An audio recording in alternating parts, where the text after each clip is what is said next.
Yang bisa lulus dari proses interview tersebut hanya 1 atau 2 orang saja. 1-2 orang dari 100. Iya. 1-2 orang dari 100 ya. Iya, peserta ini bisa lulus dengan istilahnya sangat memukau lah seperti itu. Mereka mempunyai kesempatan juga untuk bekerja secara langsung di GSM. Seperti itu. Iya.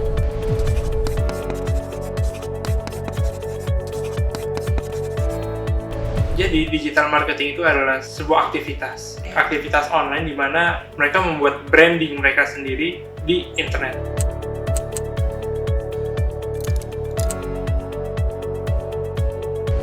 Kementerian Ketenagakerjaan atau Kemenaker mencatat sekitar 75.000 lapangan pekerjaan. 75.000. Iya, terbentuk dari sales dan marketing.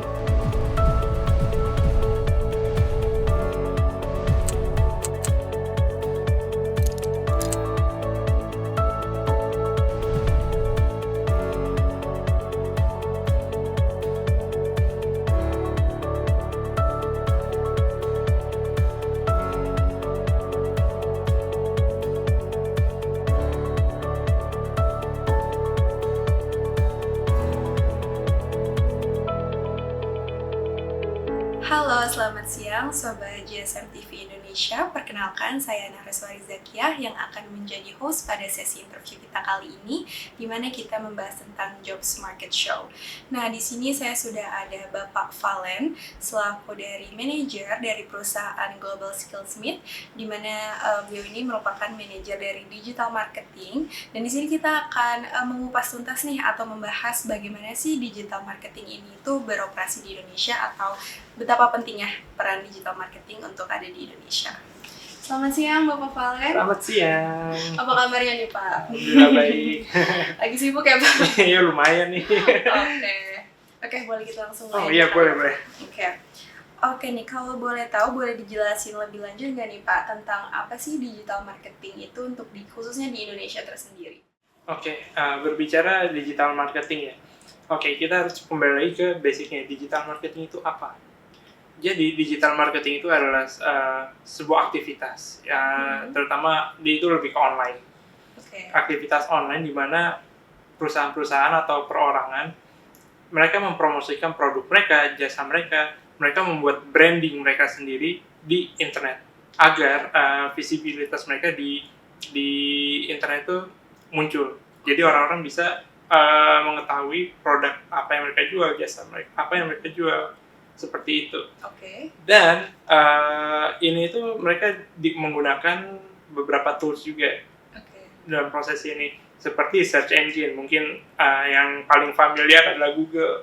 Siapa yang nggak tahu Google? Nah ini salah satu tools yang digunakan. Habis itu sosial media juga. Sosial media mungkin seperti Instagram, ya. Habis itu mungkin Facebook, TikTok, seperti itu. Gitu ya, betul, TikTok. Dan dari detail-detail seperti itu membuka sebuah lapangan pekerjaan yang sangat luas. Jadi setiap tools tersebut memiliki fungsi yang berbeda, memiliki cara kerja yang berbeda. Otomatis spesialisasi bakal spesifik juga.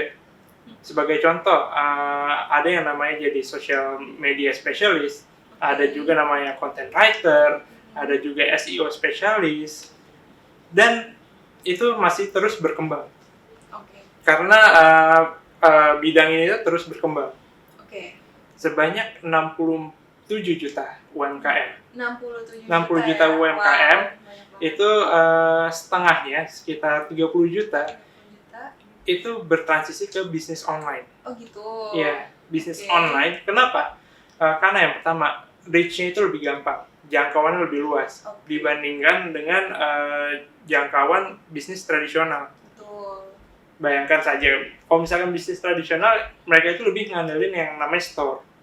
Kalau store itu biasanya cuma ada di tertentu aja kan. Misalkan ada di Jakarta ya cuma bisa beli di Jakarta gitu kan. Nggak mungkin bisa beli di tempat lain. Sementara untuk bisnis online ini, mereka bisa menjualnya kemana aja. Bahkan bisa ke luar negeri.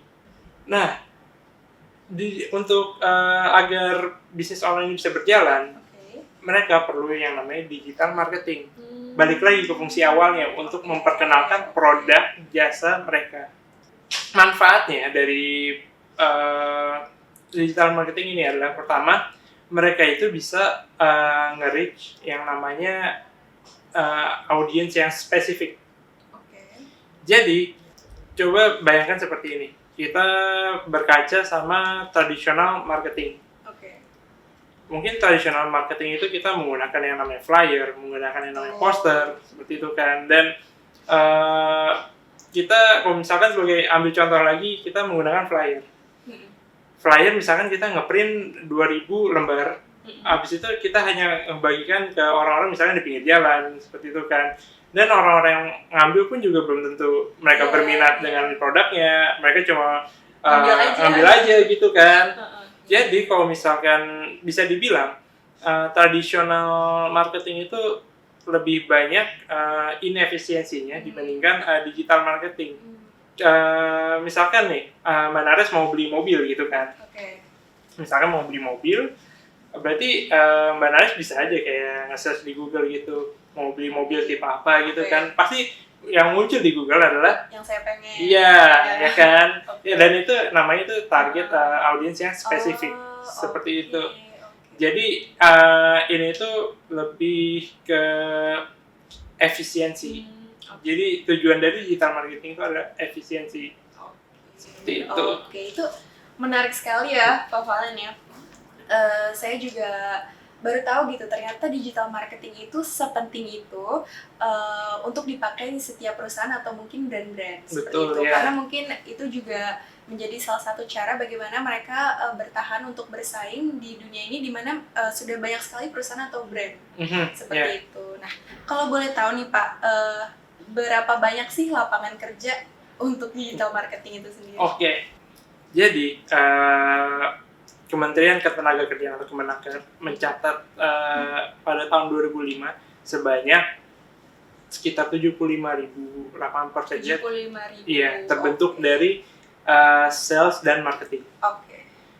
Dan jika mungkin Mbak Nares menjelajahi seperti platform seperti LinkedIn atau Jobstreet, Glints, itu mereka rata-rata terdapat 10.000 hingga 15.000 lapangan pekerjaan di bidang digital marketing dengan berbagai macam keywords-nya.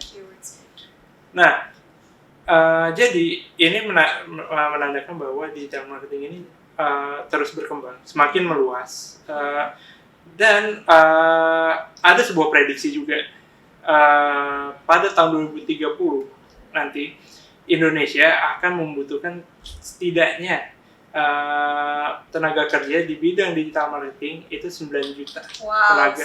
9 juta tenaga. Iya. Dan ini membuat digital marketing menjadi salah satu pilar dari ekonomi Indonesia. Wow, banyak sekali ya. Jadi untuk lapangan pekerjaannya sendiri itu banyak sekali karena mungkin diminati dengan banyak perusahaan dan juga mungkin banyak brand-brand dan lainnya begitu ya. Kalau dari kualifikasinya sendiri nih Pak, biasanya perusahaan itu membutuhkan calon karyawannya itu memiliki standar tertentu atau bagaimana untuk menjadi seorang digital marketing? Berbicara tentang kualifikasi ya berarti ya. Nah, jadi uniknya itu, bukan unik sih, ini lebih kesedih juga. Jadi, tadi mungkin Mbak Nara sudah mendengar bahwa lapangan pekerjaan di bidang digital marketing sangat luas, sangat banyak. Banyak opportunity yang mungkin job seeker bisa ambil gitu. Tapi saat ini di banyaknya opportunity tersebut, banyak perusahaan-perusahaan yang merasa bahwa standarnya mereka inginkan itu tidak dapat ditemui, seperti itu. Dan ini tentu menjadi sebuah masalah karena seperti yang kita sudah bahas tadi. Opportunity-nya sangat besar, tapi orang-orang yang punya kualifikasi ke dalam untuk bekerja di bidang ini tuh tidaklah banyak. Gitu. Ini kenapa pentingnya kita melakukan ikut pelatihan profesional. Kenapa? Karena banyak perusahaan-perusahaan, terutama di bidang digital marketing, mereka itu membutuhkan orang-orang yang memiliki skill set yang sudah pakem. Oke. Yang Standar ada kualifikasi. standarnya, iya. Jadi mereka itu mungkin untuk para fresh graduate ya, untung mereka lulus misalkan dengan akademik yang bagus, mungkin akademiknya sangat mereka orang yang cerdas secara akademik atau teori, tetapi saat bekerja ilmu yang mereka gunakan itu berbeda, karena kerja nyata di lapangan itu beda dengan teori ya. Betul. Para job seeker ataupun para fresh graduate memiliki harus punya skill set tertentu, dan itu mereka dapat capai melalui kursus-kursus profesional seperti itu, seperti pelatihan profesional seperti itu. Yang mendapatkan sertifikasi. Iya benar, mendapatkan sertifikasi agar mereka ada approval-nya gitu bahwa mereka ini telah tersertifikasi untuk terkualifikasi untuk melakukan hal ini, dan itu mungkin untuk di sini masih kurang seperti itu. Oke, menarik.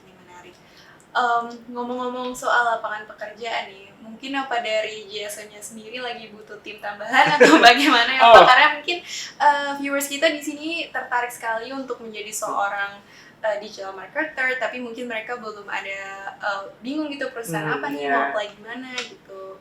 Jadi sebenarnya di perusahaan kami Global Skillsmith itu selalu membuka peluang bagi job seeker untuk bergabung dengan perusahaan kami, karena kami selalu membutuhkan tenaga baru untuk bekerja di bidang ini. Baik lagi tadi seperti sudah jelaskan bahwa banyak detail-detail mungkin posisi-posisi yang membutuhkan keahlian khusus. Kita selalu terbuka dengan merekrut karyawan-karyawan baru dengan catatan mereka itu harus memenuhi standar yang kita inginkan. Seperti itu. Kalau boleh tahu lebih spesifiknya lagi, mungkin apa ada standar tertentu atau kompetensi profesional seperti apa nih yang biasanya mungkin dari perusahaan Bapak atau perusahaan lain inginkan untuk di digital marketing sendiri?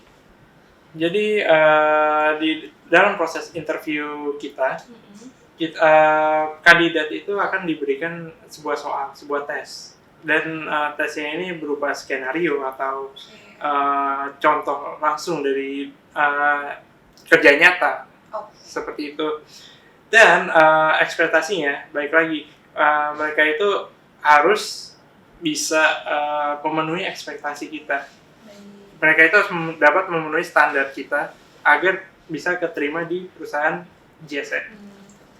Oke, kalau boleh tahu nih Pak ya, tadi ngomongin kandidat, kalau di perusahaan Pak Valen sendiri itu berapa persen sih Pak kandidat yang biasanya lulus untuk menjadi seorang digital marketer?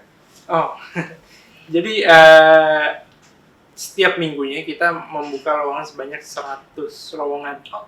100 kandidat dalam setiap minggu. Tapi yang bisa lulus dari proses interview tersebut hanya 1 atau 2 orang saja. 1-2 orang dari 100. 1-2 orang dari 100 ya. Iya, jadi hanya 1-2% saja yang bisa keterima di perusahaan ini. Oke, itu luar biasa kecil ya. Iya, sangat kecil, betul. Peluangnya. Oke, jujur aja nih saya tadi agak shock ya mendengar hanya 1% yang lulus. Bahkan hanya 1-2 orang yang lulus dari 100 kandidat di per minggunya seperti itu. Nah, tadi balik lagi Bapak kan bilang kalau biasanya untuk menjadi seorang digital marketing itu dibutuhkan spesifikasi atau mengikuti kursus tertentu sehingga mereka mendapatkan sertifikasi. Kalau boleh tahu atau mungkin Bapak ada saran, itu sertifikasi kursus seperti apa sih Pak yang biasanya menjadi standar untuk menjadi seorang digital marketing? Oke. Jadi kebetulan perusahaan kami itu bekerja sama dengan sebuah perusahaan yang namanya UniCCM UK. UniCCM UK. Iya, jadi ini itu adalah sebuah perusahaan lembaga edukasi yang berbasis di UK dan tentu saja mengikuti standarnya dari UK. Mereka ini telah berjalan selama 13 tahun di bidang ini.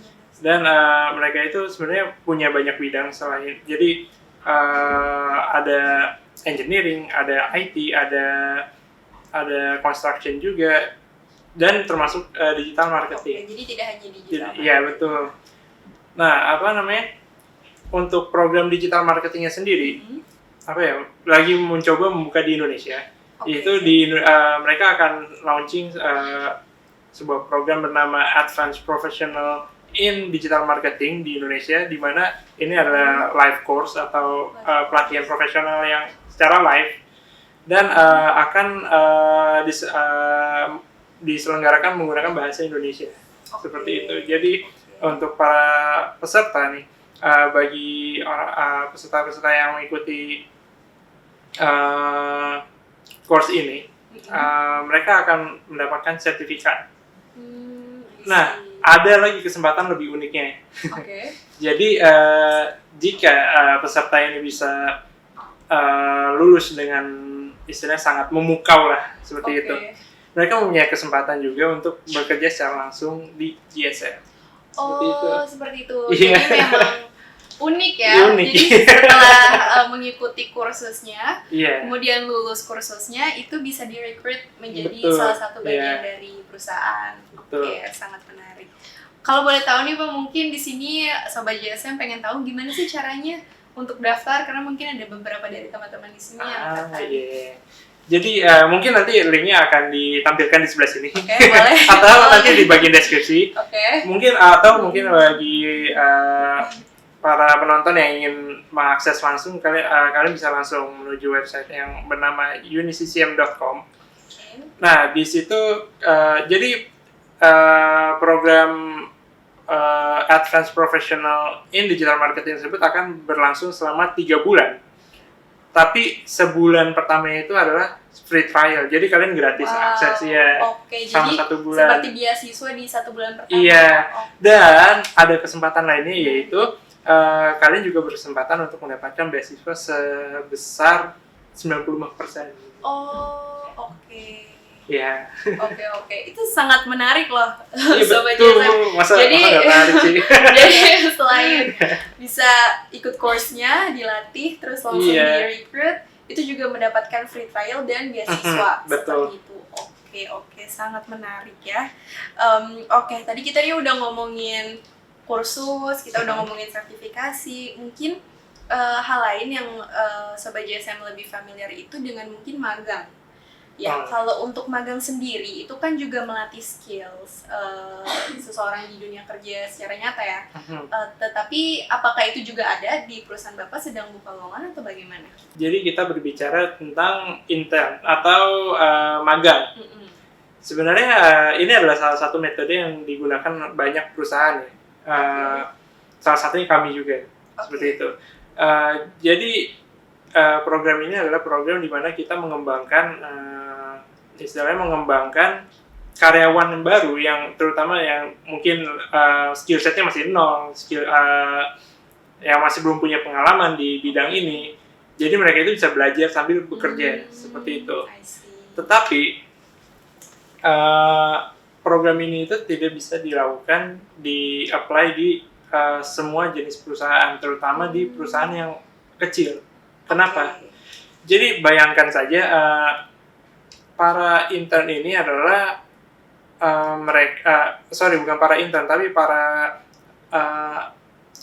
karyawan baru ini adalah seorang peserta dari course, dari peserta pelatihan gitu. Karena emang pada tujuan dari intern itu sendiri adalah melatih kan. Betul. Nah, di perusahaan yang kecil tentu mereka juga pasti ingin berkembang. Otomatis manajemennya mereka bakal banyak sibuknya. Dan ada kemungkinan juga di mana orang-orang manajemen, mungkin seperti saya sebagai manajer di digital marketing di GSM, itu mungkin akan tidak punya waktu untuk istilahnya untuk membantu mereka lah. Karena sibuk ya Pak. Iya kan, karena balik sibuknya itu, banyak kerjanya itu.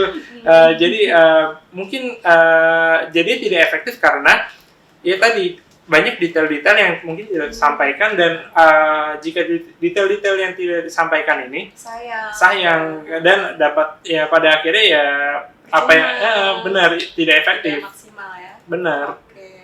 Oke, ini saya baru dapat perspektif baru nih dari Pak Valen ya. Karena yang saya tahu selama ini magang itu kan emang membangun skills kita Betul. gitu, apalagi seorang fresh graduate atau bahkan magang ketika kuliah. Mungkin itu memang penting, tapi tidak semua perusahaan bisa gitu ya, Betul, Pak. iya. Oke. Jadi berarti secara kesimpulan perusahaan Bapak sekarang belum ada buka magang lagi. Oh, enggak. Kita membuka magang. Oh, oke. Tapi dengan jumlah tertentu. Oke, jumlah tertentu. Dan untuk sayangnya juga mungkin para penonton yang tertarik juga saat ini kita masih belum open, tapi mungkin dalam beberapa waktu ke depan pasti bakal dibuka lagi seperti itu. Oke, menarik. Buat Pak Valen nih, terima kasih banyak atas waktunya ya. Sudah banyak sekali informasi-informasi yang didapat mengenai digital marketing untuk Sobat TV JSM. Dan juga buat saya, tadi banyak sekali informasi yang saya belum tahu, tapi tahu dari Pak Valen. Oke, terima kasih banyak, Pak. Terima kasih banyak. Oke. Ya, baik. Jadi berakhir sudah sesi dari interview kita kali ini bersama Pak Valen, yang dimana kita membahas mengenai digital marketing. Semoga teman-teman JSM TV di rumah nih mendapatkan banyak insight baru atau ilmu baru yang mungkin bisa diterapkan. Oh ya, dan juga tadi kita mendapatkan informasi tambahan ya untuk kursus. Bagi teman-teman yang tertarik di digital marketing, bisa mengikuti kursus UniCCM ya. Tadi mungkin nanti linknya bisa ditaruh di description box atau mungkin taruh di sini. Jadi nanti tadi kalau saya ingat itu mendapatkan 1 bulan gratis kursus, lalu kemudian setelah menjalani kursusnya nanti bisa di-recruit ketika sudah menjalankan tesnya, seperti itu. Oke, jadi mungkin itu saja informasi dari saya. Terima kasih banyak untuk teman-teman JSM yang sudah menonton, dan sampai jumpa di Jobs Market Show selanjutnya.